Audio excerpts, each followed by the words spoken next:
आज हम तीसरे अध्याय विद्युत विभव की शुरुआत कर रहे हैं। देखिए बच्चों, इससे पहले हमने विद्युत क्षेत्र को परिभाषित करा है, विद्युत क्षेत्र की तीव्रता को हमने ज्ञात करा है और हम ये जानते हैं कि जो विद्युत क्षेत्र की तीव्रता होती है वो एक सदिश राशि होती है। तो सदिश राशि होने के कारण जब हमें अलग अलग बिंदु पर परिणामी विद्युत क्षेत्र का मान निकालना था तो हमें परिणामी विद्युत क्षेत्र का मान ज्ञात करने में कठिनाई होती है, क्योंकि सदिश के अंदर दिशाएं भी आती है। तो कठिनाई कैसे होती है कि हमने जैसे द्विध्रुव के लिए करा था, तो द्विध्रुव के लिए जब इस बिंदु पर हमको विद्युत क्षेत्र की तीव्रता निकालनी थी तो विद्युत क्षेत्र इसके कारण इस दिशा में आया, इस बिंदु के कारण इस दिशा में आया। तो दो अलग अलग दिशाओं में होने के कारण फिर इन दोनों जो विद्युत क्षेत्र है इनको हमको घटकों के रूप में वियोजित करना पड़ता है। फिर हम इसको सॉल्व करके परिणामी विद्युत क्षेत्र की तीव्रता ज्ञात करते हैं। तो इस विद्युत क्षेत्र की तीव्रता को अगर हम किसी एक ऐसी राशि जो अदिश राशि हो जिसका नाम विद्युत विभव है, इसको हम यहाँ परिभाषित करेंगे, क्योंकि विद्युत विभव जो राशि है वो एक अदिश राशि है और अदिश राशि होने के कारण अगर हम इसी बिंदु पर परिणामी विभव निकालें तो हमको इसको जोड़ना आसान होगा। हम जानते हैं सदिशों की तुलना में अदिशों को जोड़ना आसान होता है और फिर हम विद्युत विभव से विद्युत क्षेत्र की तीव्रता निकाल लेंगे। तो जो विद्युत क्षेत्र की तीव्रता हम ज्ञात करते हैं सदिश रूप में, तो उसमें हमको कठिनाई महसूस होती है। उसको सरल करने के लिए हम विद्युत विभव को यहाँ पढ़ रहे हैं और विद्युत विभव की सहायता से फिर हम विद्युत क्षेत्र की तीव्रता भी ज्ञात कर सकते हैं। तो जिन निकायों के लिए हमने विद्युत क्षेत्र की तीव्रता को मान ज्ञात करा था, अब हम उन निकायों के लिए देखेंगे या इस चैप्टर में कि किस तरह से हम विद्युत विभव को बड़ी आसानी से ज्ञात कर लेते हैं। तो देखिए बच्चों, सबसे पहले तो हम विभव को परिभाषित कर लेते हैं कि विद्युत विभव होता क्या है। तो देखिए, अगर ये जैसे कोई बिंदु आवेश है, माना कि Q आवेश है, हम जानते हैं कि इस Q आवेश के कारण इसके चारों ओर एक ऐसा क्षेत्र जनरेट होगा जिसका नाम हम विद्युत क्षेत्र हम पहले ही दे चुके हैं कि इस क्षेत्र के अंदर जैसे ही कोई दूसरा आवेश आता है तो उस आवेश पर एक बल लगने लग जाता है। तो हम जानते हैं Q आवेश के चारों ओर एक ऐसा क्षेत्र जनरेट होगा जिसे हम विद्युत क्षेत्र नाम देंगे और इस क्षेत्र के अंदर अगर कोई आवेश आ रहा है तो उस पर एक बल महसूस होगा। अब मान लीजिए बच्चों को दूसरा आवेश है जो यहाँ रखा है, ये Q0 आवेश है। अब ये Q0 आवेश इसके क्षेत्र से बाहर रखा है, इस आवेश से बहुत ज्यादा दूर पर रखा है। तो हम जानते हैं इस आवेश के कारण इस आवेश पर कोई भी बल नहीं लग रहा और इस आवेश के कारण इस आवेश पर कोई भी बल नहीं लग रहा। तो इस आवेश को जब मैं पास लेकर आऊंगा तो मुझे कोई भी कठिनाई महसूस नहीं होगी, क्योंकि इस आवेश के आसपास कुछ भी नहीं है, कोई क्षेत्र नहीं है। तो इस आवेश को हम कहीं पर भी गति करवा सकते हैं, इसमें कोई भी परेशानी हमको महसूस नहीं होगी, कोई भी बल हमको लगाना नहीं पड़ेगा। लेकिन क्या होगा जब इस Q0 आवेश को मैं धीरे धीरे इसके क्षेत्र के पास लेकर आऊंगा, तो जब तक मैं इसके क्षेत्र से बाहर हूं, जब तक ये आवेश इस आवेश पर कोई बल नहीं लगा रहा, तब तक मुझे कुछ भी एहसास नहीं होगा। लेकिन जैसे ही मैं इसके क्षेत्र के अंदर एंटर होता हूं, जैसे ही Q0 आवेश अब कहां आ गया, इसके क्षेत्र के अंदर आ गया, जैसे ही इस बाउंड्री को क्रॉस करके ये अंदर आएगा, अब ये आवेश इस आवेश पर क्या लगाने लग जाएगा, बल लगाने लग जाएगा। हम जानते हैं अगर दोनों के बीच में दूरी r है तो कूलाम नियम से KQ और दूसरा आवेश Q0 अपॉन R का स्क्वायर, इतना बल दोनों आवेशों के बीच में लगने लग जाएगा।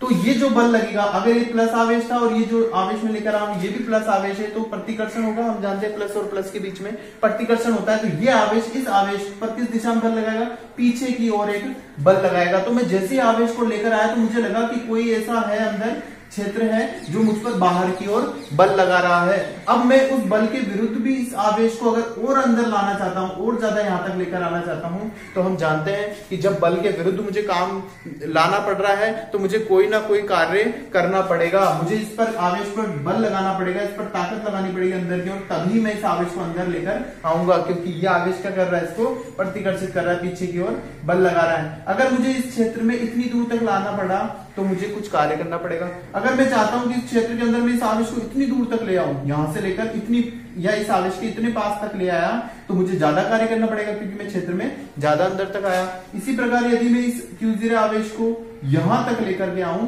तो मुझे पता है कि मुझे और अधिक कार्य करना पड़ेगा, क्योंकि मैं जैसे जैसे इस आवेश के पास आता जाऊंगा यह आवेश इस पर क्या लगाएगा, ज्यादा प्रतिकर्षण लगाएगा, और जितना प्रतिकर्षण ये पीछे लगाएगा उतनी ही अधिक ताकत मुझे लगानी पड़ेगी इसको पास लाने में। तो जो कार्य मेरे द्वारा किया जा रहा है कि जब मैं इसको विद्युत क्षेत्र में लेके आ रहा हूं तो मैं जानता हूं मुझे कार्य करना पड़ रहा है, तो जितना कार्य मैं कर रहा हूं बस वही कार्य इस की स्थितिज ऊर्जा या विभव कहलाता है। तो विभव क्या होता है, तो विभव होता है कि किसी एकांक धनावेश को, ये Q0 है, इसको मान कैसे मान लेंगे, एकांक मान लो कि 1 कूलाम आवेश है, उस एकांक धनावेश को विद्युत क्षेत्र में स्थित किसी बिंदु तक लाने में जो कार्य करना पड़ता है वो कार्य उस बिंदु पर विद्युत विभव कहलाता है। तो देखिए बच्चों, अगर इसकी परिभाषा लिखें तो कैसे लिखेंगे कि एकांक धनावेश को विद्युत क्षेत्र में स्थित किसी बिंदु तक लाने में किया गया कार्य उस बिंदु पर क्या कहलाता है, विभव कहलाता है। तो विभव का जो फॉर्मूला है वो बन जाएगा कि विभव किस बिंदु पर, बिंदु P पर यहां तक लेकर आए, तो बिंदु P पर विभव किसके बराबर हो गया, टोटल कार्य जो मुझे करना पड़ा, और भाग किसका दे देंगे, Q0 का भाग दे देंगे। तो विभव बराबर हो गया W/Q0, क्योंकि Q0 को जैसे ही मैं मानता हूं एकांक, जैसे इसका मान कितना रखा, एकांक, इसका मतलब 1 कूलाम, तो 1 कूलाम रख दिया, तो 1 कूलाम आवेश को लाने में जो कार्य होता है, तो अगर इसका मान 1 होगा तो W बराबर V के बराबर हो जाएगा। तो किया गया कार्य किसके बराबर हो जाएगा, विभव के बराबर हो जाएगा। अब हम देखते हैं दूसरा कि विभवांतर क्या चीज होती है। तो विभव हमने समझ लिया, इस बिंदु तक लाने में किया गया कार्य विभव हो गया। तो विभवांतर, जैसा कि इसके नाम से लग रहा है विभवों का अंतर, इसको हम लिख सकते हैं विभवों का अंतर, विभव प्लस अंतर। तो विभवों का अंतर, दो विभवों का अंतर। तो इस विद्युत क्षेत्र के अंदर कोई बिंदु ये है, इसका नाम हमने P दे दिया, यहां तक लाने में जो किया गया कार्य इस बिंदु पर विभव हो गया VP। ऐसे ही इसी विद्युत क्षेत्र के अंदर कोई दूसरा बिंदु है, मान लो Q बिंदु है, तो इस Q बिंदु तक लाने में जो कार्य किया जाएगा तो वो Q बिंदु पर विभव कहलाएगा। तो Q बिंदु तक लाने में किया गया कार्य Q बिंदु पर विभव हो गया। माना कि Q बिंदु तक लाने में W डैश कार्य किया जाता है, क्योंकि ज्यादा दूर तक लेकर आ रहे हैं, इस आवेश के ज्यादा पास ले आए, तो Q जो कार्य है वो ज्यादा हो गया, तो कार्य बदल गया, ज्यादा कार्य करना पड़ेगा। तो W डैश बटा किस आवेश को लाए, Q0 को लाए, तो ये हो गया Q बिंदु पर विभव, VQ बराबर आ गया।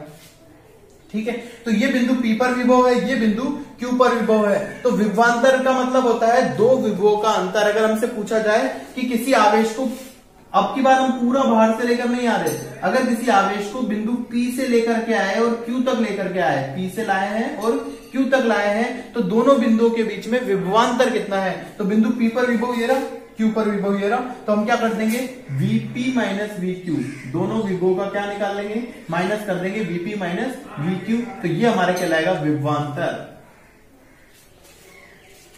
तो इसको अगर हमें परिभाषित करना हो तो परिभाषित कैसे करेंगे, हम यहां लिख देता हूं, विभवांतर को हम परिभाषित करेंगे। तो किसी एकांक धनावेश को विद्युत क्षेत्र में किसी एक बिंदु से दूसरे बिंदु तक विस्थापित करने में किया गया जो कार्य होता है वो उन दोनों बिंदुओं के मध्य विभवांतर कहलाता है। तो इस तरह से हमने विभवांतर को परिभाषित कर लिया। तो इस तरह से यदि दोनों बिंदुओं के बीच में विभवांतर VP माइनस VQ जो आ रहा है ये हो गया, इस P से Q तक लाने में जो किया गया कार्य है वो W, कहां से कहां तक, P से Q तक, और अपन किसको लेकर आए, Q0 को लेकर आए। तो विभवांतर का फॉर्मूला भी बन जाएगा WPQ/Q0। अब अगर अपन देखें कि विभव का फॉर्मूला W/Q है, विभवांतर का फॉर्मूला भी W/Q है, तो दोनों का अगर हम मात्रक लिखेंगे तो एक जैसा मात्रक आएगा। देखिए जो विभव का मात्रक होता है वो हो जाएगा मात्रक बराबर W कार्य का मात्रक जूल, और Q आवेश कूलाम है तो इसका मात्रक कूलाम हो गया। तो इसका मात्रक बन गया जूल बटा कूलाम, ये हमारे विभव का मात्रक हो गया। अब अगर हम इसकी विमा लिखना चाहते हैं तो इसकी विमा हम कैसे लिखेंगे, तो W जो कार्य है, कार्य की विमा लिखें, कार्य बराबर होता है बल गुणा विस्थापन, तो बल को लिख दे द्रव्यमान इंटू त्वरण, और गुणा कार्य बराबर बल गुणा विस्थापन, तो बल की हो गया द्रव्यमान इंटू त्वरण और गुणा विस्थापन, तो ये मीटर रोड आ गया। इस तरह से कार्य को लिख दिया। Q आवेश का मात्रक लिखे तो I इंटू T लिख सकते हैं, एम्पियर गुणा सेकंड। तो इस तरह से हो गया किलोग्राम अर्थात M1, मीटर गुणा मीटर, मीटर स्क्वायर है ना L2, सेकंड 2 और 3 पावर हो गई, T की पावर -3 और A की पावर -1। इस तरह से हमने विभवांतर और विभव दोनों के लिए विमा भी बता दी। तो ये विमा हो गई और ये हमारे पास क्या हो गया, इसका मात्रक हो गया।